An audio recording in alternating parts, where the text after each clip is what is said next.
Good afternoon, everybody. Hopefully, everyone can hear and see me and see my screen as well. If there's any troubles with audio or visibility, if you just want to raise your hand or pop something in the chat, and I'll get that looked into. Hopefully, there'll be nothing to raise there. So yeah, thank you. Welcome along to Dukefield Energy's first webinar of the 2024-2025 academic year. Hopefully, the first of many. We've got some planned for later in 2024 with guest speakers, and then there'll be a similar range of things throughout 2025 as well. Just a bit of housekeeping for this one in particular. If we can save any questions for the end, there's 5-10 minutes towards the end for Q&A session. The meeting is being recorded as well. It'll then go on our YouTube page and our website in the coming days. Without further ado, I shall move on. So the agenda quickly, just a brief background to Dukefield Energy, procurement options on offer, an energy market update, the wide range of services that we do offer under the energy management umbrella, and then any questions towards the end as well. So who we are, we're Dukefield Energy. We've been established for over 25 years, a full service energy partner. So what that means is end-to-end energy management of all requirements from utilities to energy efficiency solutions. So other services we do offer as well as part of the utilities procurement side of things, things like bill validation, bespoke reports, budget forecasts, assistance with new connections and change of tenancies, and anything else that we can help with, we certainly will. We've got extensive experience across the team, and we understand primarily the energy issues faced by the wider public sector and education providers. What we've found, certainly over the last 2 or 3 years, is that some of our competitors perhaps don't understand the public sector like we do, be it things from the sign-off process or even the need for compliance. Again, what we found throughout the challenging last 2 or 3 years is that some customers have chosen not to be compliant, which is obviously quite detrimental as far as we're concerned. We like to think that our knowledge in the public sector is what sets us apart from competitors. We work in collaboration with our customers to help find the right solution, especially as I say, that is compliant, whether it be fully fixed offering or a flexible one, whichever is more beneficial to the customer. Again, I think quite a USP of ours is the transparent approach that we take when dealing with customers. There's no hidden terms and conditions, which I think is quite a key one. There's no termination required should you wish to move away, and go via somebody else. And again, one of the most important things I think is that we do encourage our account managers or sales people, whatever you want to kind of call them, to be completely open and transparent as well. There's no pushy sales pitches or incorrect advice just to make a sale. Everything that we advise and say is with the best interest of the customer at the forefront of the advice. Commission as well, we always declare what our commission uplift is very early on in the process. We always encourage as well that if you do go to other providers, that they take the same approach that we do, just to ensure fair comparison and complete transparency. Lastly, for this particular point, every customer has a dedicated point of contact and account manager, which again I think is quite key. It's not just a case of you sign with us and then you pass on to our team. We'll always give a dedicated point of contact and account manager, and then escalation as well should it be required. Moving on to procurement and the compliance, as I've mentioned, we have a compliant route to market via the University of Essex as our host under their National Education Framework. There's 4 lots on this particular framework. Lot number 1 is electricity and the source of electricity, of which there are 5 suppliers on there. Lot 2 is gas and the supply of natural gas. There's 4 suppliers on lot number 2. Lot number 3 is water procurement, and there's 1 supplier under that. And then lot number 4, finally, is the wide range of services that we offer under the energy management lot, and there are 2 suppliers on there. For lot number 1 and 2, which is the primary focus of this particular slide, we'll always discuss aims and objectives and help to develop a bespoke strategy, whether the strategy is based on market conditions or particular board meetings, or when a signatory is available. There are fully fixed and flexible contracts on offer for lots number 1 and 2, and then other requirements are considered as well, be it green energy, assistance with AMR upgrades, other payment terms, or any other specific requirements that you might require. Just at the bottom there, we've got I suppose a timeline as to the process. So the first point being, initial introduction. Normally a Teams meeting or face-to-face is on offer as well. We'll then just provide a bit of more background as to the services that we do offer, as well as a market update.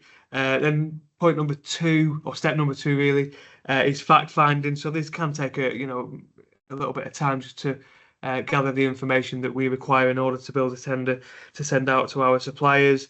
We'll then get to know a little bit more about your usage meters, sites, and things like that, just to help us familiarise ourselves with you guys as a customer.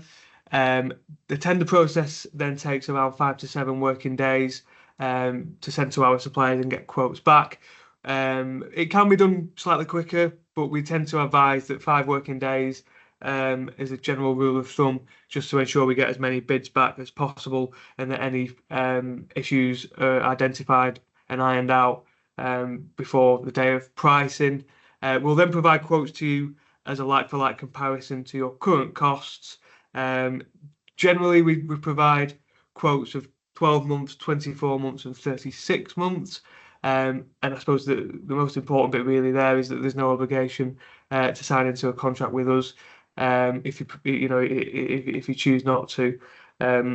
What we'll then do is ask for feedback on the prices. Perhaps you've gone to another broker as well and they've done the exact same exercise. So if you say to me, Johnny, we found another supplier that's maybe 2 or 3% cheaper, we're not ready to sign off just yet, but we thought you should know that there's better options out there. We can then feed that back to our suppliers. And what we found over the last sort of 6 months or so since the framework went live is that feedback does go a hell of a long way in helping suppliers become competitive. We can then repeat this exercise as many times as is necessary. Again, we don't expect that customers are able to sign off at the first time of asking. We often find that it can be 4 or 5 bites of the cherry before customers are satisfied that they want to sign in. As well as that, the markets obviously fluctuate quite dramatically, as we've seen over the last couple of years. And as ever, one of the most important things to consider is that prices are only valid in day. So once 4 o'clock comes around, the exercise more often than not does need to be repeated. Moving on to water procurement. So this one's quite a grey area, I think, for a lot of public sector or businesses in general, really. So I'll just kick off with a small history lesson, if I may, into the water industry. So in April 2017, the water industry underwent a significant change as the market was deregulated. This meant that businesses, charities, and public sector organisations were no longer tied to a single regional provider for their water services. Instead, they were given the freedom to choose their water retailer from a range of licensed companies, of which there are about 17 in the UK. Although this did happen in 2017, which is 7.5 years ago now, many organisations are still unaware of the deregulation and their ability to choose their water provider. So this is where Dukefield Energy have a solution. We have 1 supplier on our framework lot, and that is Water Plus. So one of the frequently asked questions really about procuring via a framework, and especially our framework, what are the benefits of going via Dukefield Energy and therefore Water Plus? So what we've learned really from Water Plus is that they will, under the framework agreement that we've got and that Water Plus have signed into, is that you as a customer will get a dedicated account manager, which you wouldn't necessarily get if you were to sign directly with Water Plus or any other water retailer for that matter. As you can imagine, there's savings to be seen by signing into a contract as opposed to staying on deemed rates. Again, you as a customer might already be with Water Plus on deemed rates or out of contract, so we can assist with securing a contract via Water Plus and therefore saving money as well. There's also water audits, automatic meter readers and data loggers available via Water Plus, and this is something that is of interest. And what this will do is obviously help reduce usage and therefore cost, which is obviously a benefit to you as an end user. There's also things like emergency planning support to keep your business running in the event of an emergency, and then just general advice to help keep water safe as well. Last point there, and again, there's loads more detailed in the framework user guide, which I'm happy to share with people if this is something that will be of interest. Just advice on water efficiency equipment, network mapping, and quite importantly, leak detection, because I've said a few cases over the last year or so where there's been a leak somewhere, customers not been able to identify it. They then get in touch with their water provider, and they can identify it very, very quickly. So yeah, as I mentioned, we really are scratching the surface there with with what Water Plus have to offer. Again, a bit more of a background as to Water Plus. They are a very large water supplier in the UK. They do have, I think it's about 25% of the market is under their supply. And again, something worth mentioning really in terms of knowledge from a water point of view. It's a lot different than gas and electric procurement. Water quotes are valid for 45 days, which is obviously a stark contrast to your gas and electric being valid in day. Again, one of the main differences is that 90% of the cost of a water contract is actually wholesale cost, so isn't negotiable really. It's the other 10% that's the retailer cost and set by companies like Water Plus, and that's where Water Plus really come into their own, because their services are quite industry leading, and that you get what you pay for really when it comes to that extra 10%. In my opinion. So yeah, that's the water procurement. Again, quite a grey area for a lot of consumers out there. But we like to think we've got a solution and have been able to effectively support our customers over the last couple of months since our new framework went live, with helping them save money. So just a brief market update as well. I'm just going to take a quick pause to have a drink of water. So yeah, on screen there, I've just got a wholesale market graph showing costs over the last 12 months. The markets so far in 2024 have been quite positive.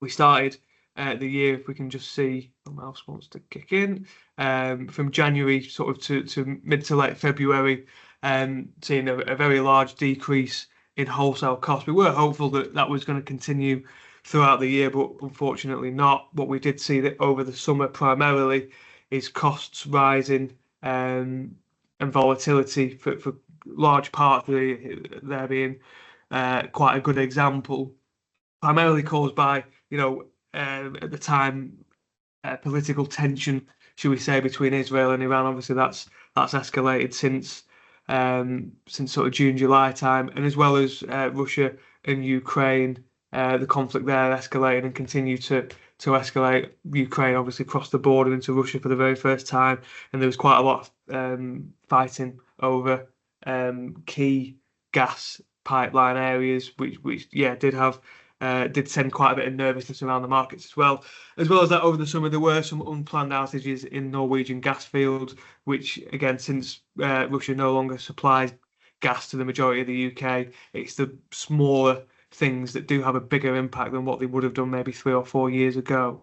Again, one of the headlines really is that the average unit rate in 2024 has been much cheaper than that of 2023. If we just look at the tail end of 2023 over here, the wholesale costs were still extremely high compared to what we've seen in 2024.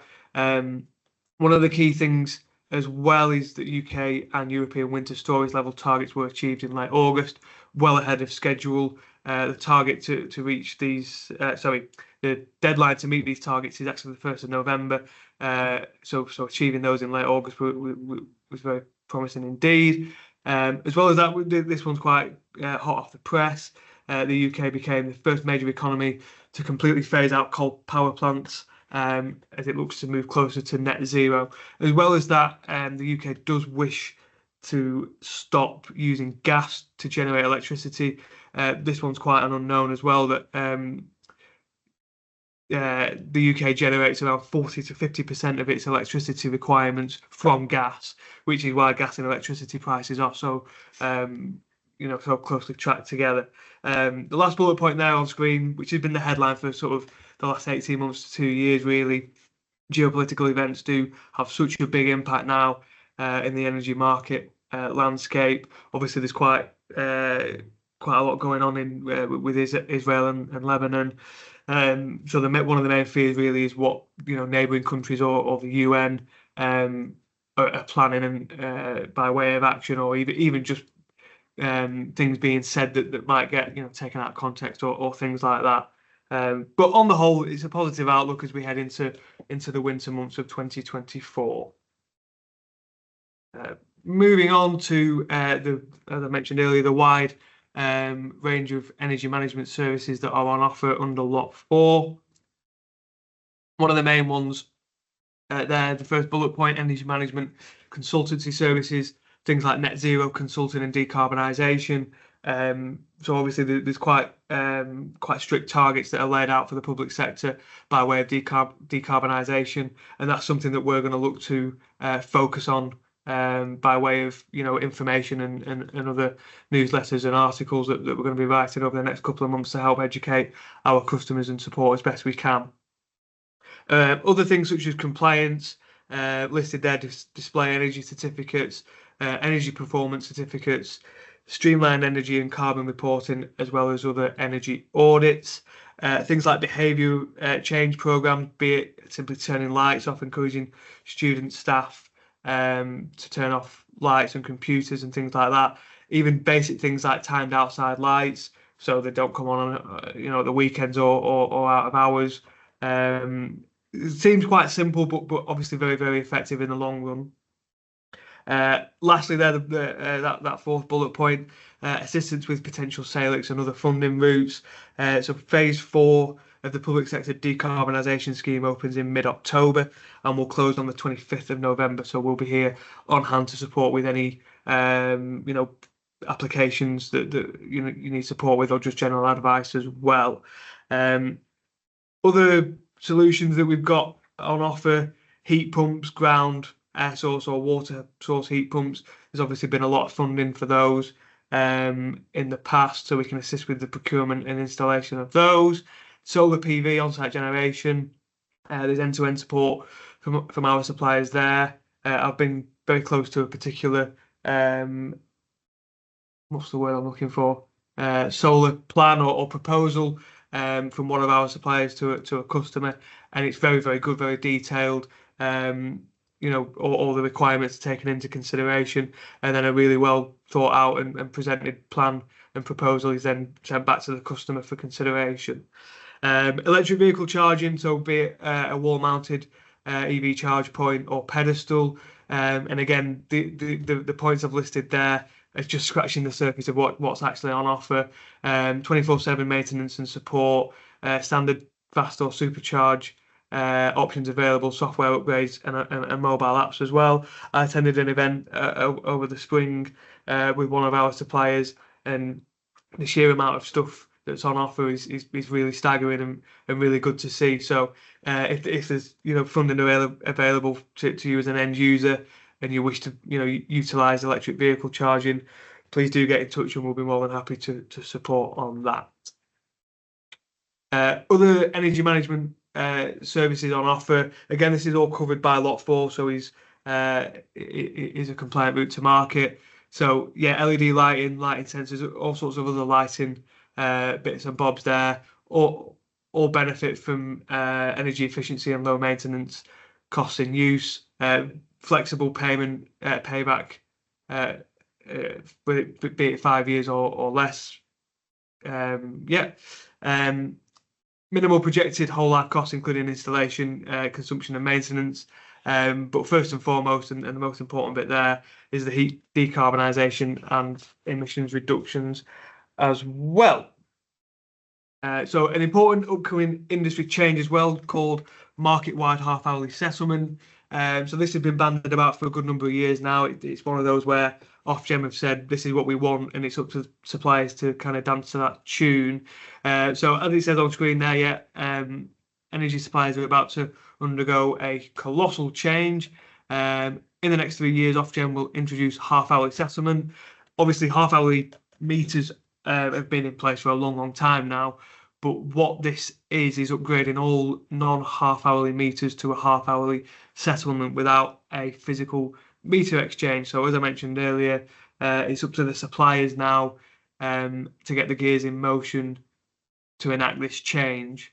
So the last point there that I mentioned is theoretically there should be no more estimated bills, but I'll believe that when I see it. So ultimately, this will help end users save money. It'll help the the grid and the network be able to more accurately determine how much energy is used. Obviously, as it says on the tin, the half-hourly settlement, they'll the network and suppliers will be able to better forecast based on half-hourly data and consumption. So this leads me on to the next point of meter operators, data collectors, and data aggregators. So they are mandatory agents, as we call them, for all electricity meters. Many customers opt to just stick with the default, which is appointed by the supplier. However, two of the key benefits of sourcing your own meter operators, data collectors, and data aggregators are the cost element. There's cost savings to be seen by appointing your own, but I think more importantly is the service level agreements are there in place if you do choose to sign directly with one of those agents. A good example I saw 5 or 6 months ago, customer had a problem with their meter. The display wasn't working. But they didn't have a contract with their own meter operator, left it in the hands of the supplier. And because there's no service level agreement between meter operator and customer, it just ultimately meant that they were bumped down the priority list.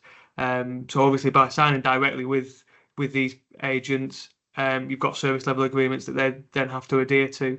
So it's a good two-pronged positive, really, that you save money but have a much better experience with these providers as well. So I've left a little link on there as well. That there's around 20 meter operators, data collectors, data aggregators in the UK. Dukefield Energy have a broker/TPI agreement in place with 3 of them, which offers a good range of choice. And again, as ever, there's a lot more to these companies and providers than I've mentioned on screen. They don't just do the bare bones. They do offer a hell of a lot more as well. So that's it from me. I think we may have a question as well, which I'll just see if I can find. Yeah, question is, I've been advised by a competitor supplier that prices will rise today. Is this the case, or are they thinking of domestic prices? So yeah, I'll start off with the domestic parts of that question as well. There's often some misconception, which is quite well founded, if truth be told, between the domestic price cap, and the non-domestic price cap. Simply put, the non-domestic price cap, there isn't one. The domestic price cap was brought in place by Ofgem a good number of years ago to essentially stop suppliers ripping off customers that have been on deemed or out of contract rates for a long time. It's changed a lot since the markets have gone quite bad. I think a lot more customers are on the price cap than Ofgem would have previously predicted. But yeah, simply put, suppliers and other brokers might try and scaremonger you into signing contracts with them by saying prices will rise. It's never for definite as to whether things are going to, as I mentioned earlier, we'll always be open and transparent as to our interpretation of the markets. And that is at this moment in time, things are still looking very, very good, despite the fact that um, the conflict between Israel and Lebanon still, well, it's getting worse by the day. Prices are still holding out market wise. Anyway, so yeah, hopefully that answers that particular question. By all means, Steve, if you do want to ask a follow up, by all means do so. That's absolutely fine. Is there any other questions whilst we're on?